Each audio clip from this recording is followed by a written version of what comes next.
अधिकारियों और कर्मचारियों को काले पानी की सजा के रूप में भेजा जाता था और जो स्थिति उस समय सरगुजा जिले की थी, उसे देखकर यहाँ पर आने से पहले लोग कई बार सोचते थे। इस बेहद आदिवासी और पिछड़े हुए सरगुजा जिले के लिए ये कहावत कही जाती थी कि मरने के लिए जहर की जरूरत नहीं, आप सरगुजा में चले आओ, खुद ही मर जाओगे। ये इसलिए नहीं कहा जाता था कि यहाँ पर सिर्फ आदिवासी या फिर ये इलाका कोसों दूर था, बल्कि ये कहावत इसलिए कही जाती थी कि ये जिला पिछड़ा हुआ था। शिक्षा, स्वास्थ्य, सड़कें और मूलभूत सुविधाएं तक लोगों के पास नहीं थी। पीने के पानी की व्यवस्था लोग तालाबों या नदियों से करते थे। स्वास्थ्य सुविधाओं के लिए लोगों को कोसों दूर जाना पड़ता था। अस्पताल का यह सफर एम्बुलेंस में नहीं बल्कि खाट पर होता था। खाट पर मरीजों को बैठाकर 4 व्यक्ति सैकड़ों मील की दूरी तय करते थे। शिक्षा लोगों से कोसों दूर थी। काम के लोग भटकते थे। 20 रुपए 40 रुपए प्रतिदिन के हिसाब से गरीब आदिवासी दूसरे के घरों में काम करते थे। साल में एक आध बार किसी गांव में यदि कोई अधिकारी पहुंच जाए या फिर कोई हैंडपंप लग जाए तो वही यहाँ के विकास के मायने थे। आधुनिकता और ई नेटवर्किंग जैसी चीज तो तब के लिए सरगुजा जिले के लिए काफी एडवांस बात थी। लेकिन छत्तीसगढ़ राज्य के निर्माण ने सरगुजा को जो कुछ दिया, उसके बाद हर एक सरगुजा वासी दिल खोल कर कहता है, छत्तीसगढ़ ने हमें जीने का तरीका सिखाया। जिन बीहड़ और आदिवासी बहुल जिले गांव की ओर जाने से लोग पहले डरते थे, आज वहीं पर जाकर लोग खुश होते हैं। बीहड़ सड़कों पर आज राज्य शासन के प्रयास से प्रधानमंत्री ग्राम सड़क योजना का जाल चारों ओर फैल चुका है।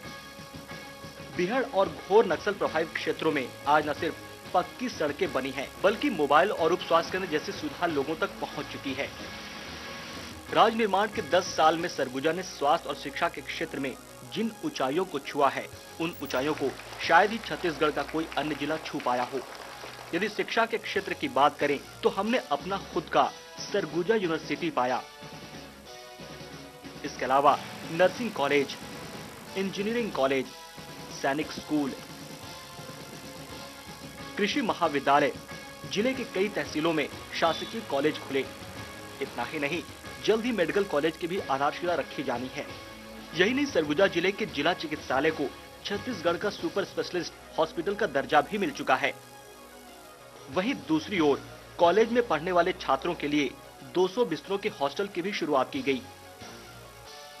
छत्तीसगढ़ राज्य बनने के बाद जिला मुख्यालय अंबिकापुर तक रेल सेवा की शुरुआत एक बहुत बड़ी उपलब्धि है। इतना ही नहीं, आदिवासी छात्राओं के लिए सरकार ने निःशुल्क साइकिल प्रदान की ताकि उन्हें स्कूल तक पहुंचने में परेशानी न हो। छत्तीसगढ़ शासन की साइकिल सुविधा का लाभ 6 से 12वीं तक अध्ययनरत सभी छात्राओं को मिल रहा है। वहीं दूसरी ओर सरकार के द्वारा कक्षा 1 से 8 तक के छात्रों को निःशुल्क पुस्तकें और लड़कियों को कक्षा 1 से लेकर 12 तक की पुस्तकें और बैग निःशुल्क देने की योजना ने अधिक से अधिक लोगों को शिक्षा की ओर जोड़ा। और ये सब हो सका है मुख्यमंत्री डॉक्टर रमन सिंह के अथक प्रयासों से। सबसे बड़ी उपलब्धि रही सरकार की पीडीएस योजना की, जो कि सरगुजा के ग्रामीण अंचलों के उन परिवारों के लिए वरदान साबित हुई जो कि एक वक्त का भोजन कर दिन काटते थे और गरीबी से त्रस्त रहते थे। लेकिन सरकार की 1 रुपए और 2 रुपए में गरीब बीपीएल परिवारों को चावल उपलब्ध कराना सरगुजा जिले के आदिवासी बहुल ग्रामीण क्षेत्रों के लिए सबसे बड़ी उपलब्धि रही। जो गरीब आदिवासी छत्तीसगढ़ राज्य बनने से पहले दाने दाने को मोहताज था, वही आदिवासी आज मुख्यमंत्री खाद्यान्न योजना के कारण पेट भरकर भोजन कर पा रहा है। इतना ही नहीं, सरकार ने गरीबों के विकास के लिए जहां कृषकों को बिना ब्याज लिए कृषि उपकरण, बीज और लोन समय पर उपलब्ध कराए, वहीं दूसरी ओर किसान द्वारा लगाए गए धानों का भी उचित मूल्य दिया। यही नहीं, धान का कटोरा कहे जाने वाले इस सरगुजा जिले के कृषकों को समय पर पैसा और बोनस भी मिल रहा है। इसके साथ साथ यदि उद्योग के क्षेत्र में प्रगति की बात की जाए तो सरकार की दूरदर्शिता पूर्ण नीति का ही परिणाम है कि आज सरगुजा वासियों के लिए सरगुजा जिले में ही रोजगार का साधन उपलब्ध हो रहा है।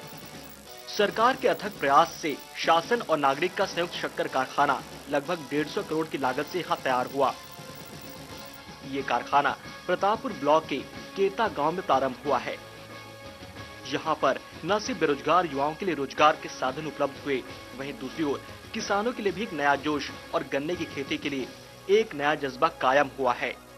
शक्कर कारखाने के अलावा सरकार के उद्योग नीति के फलस्वरूप सरगुजा जिले में कई प्राइवेट कंपनियों ने भी इन्वेस्टमेंट करते हुए कई परियोजनाओं को शुरू किया, जिसमें इफ्को जिंदल के अलावा कई बड़ी कंपनियों के द्वारा विद्युत परियोजनाओं का शुभारंभ जल्द ही किया जाना है।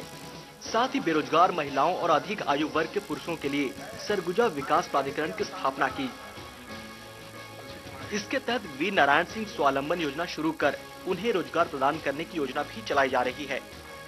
सरकार ने न सिर्फ विकास के तहत बेरोजगारों, कृषकों और छात्रों पर ध्यान दिया, बल्कि जिले की खेल प्रतिभाओं को आगे बढ़ाने के लिए 2 खेल स्टेडियमों का भी कायाकल्प किया, जिसके तहत सुंदर और आकर्षक स्टेडियम बनाया गया।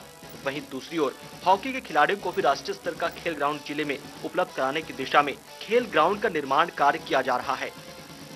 इसके साथ ग्राम पंचायतों में भी विकास के काफी कार्य देखने को मिल रहे हैं। ग्राम पंचायतों में कार्य करने वाले सचिवों को, जनप्रतिनिधियों को कंप्यूटर में दक्ष बनाकर ग्राम पंचायतों के समस्त कार्यों को सरकार के द्वारा ई-गवर्नेंस से जोड़ने की योजना ने राज्य भर ही नहीं बल्कि देश भर में सरकार को वाहवाही दी है। वहीं दूसरी ओर पिछले 10 सालों में लगभग 1 लाख शिक्षकों की नियुक्ति और उतनी ही संख्या में पुलिस बल की नियुक्ति समेत ग्राम पंचायतों के ग्राम सहायक, रोजगार सहायक समेत स्वास्थ्य अमले में नियुक्ति ने यहाँ के बेरोजगारों को जीने की एक नई राह दी है। यहाँ के आदिवासी बहुल क्षेत्रों की शिक्षा के क्षेत्र में उत्कृष्ट प्रदर्शन करने वाले छात्र छात्राओं के लिए निःशुल्क पीईटी, पीएमटी और पीएटी समेत आईएएस, आईपीएस की कोचिंग में भी यहाँ के छात्रों को एक नया जोश और जज्बा पैदा किया। इसके साथ साथ आदिवासी छात्राओं को निःशुल्क एयर होस्टेस की ट्रेनिंग से भी आदिवासी छात्राओं में एक नया परिवर्तन दिखने लगा है। यही वजह है कि उनके बीच भी पढ़ाई को लेकर एक नया जज्बा देखने को मिल रहा है। वहीं दूसरी ओर पर्यटन के क्षेत्र में मैनपाट, तातापानी, कुदरगढ़, रामगढ़, ठिनठिनी पथरा, डिपाडी कला समेत कई अन्य क्षेत्रों में काफी विकास किए गए, जिससे कि सरगुजा जिले में पर्यटन की संभावनाओं को काफी बढ़ावा मिला। डिपाडी कला से लेकर मैनपाट, कुदरगढ़, रामगढ़ और तातापानी क्षेत्र में पर्यटन की संभावनाओं के बीच राज्य शासन के द्वारा किए गए कार्य ने ये जता दिया कि पर्यटन को बढ़ावा देने में सरकार पीछे नहीं रहेगी। छत्तीसगढ़ के सरगुजा संभाग में सरगुजा जिला प्रकृति की सुंदरता और मन मोह लेने वाले प्राकृतिक नजारों से भरी पड़ी है।